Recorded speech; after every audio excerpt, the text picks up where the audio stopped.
В районе жопные будет 20 градусов тепла.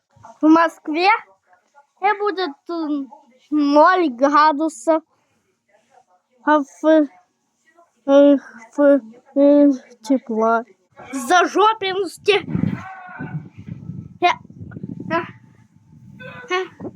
100 градусов тепла.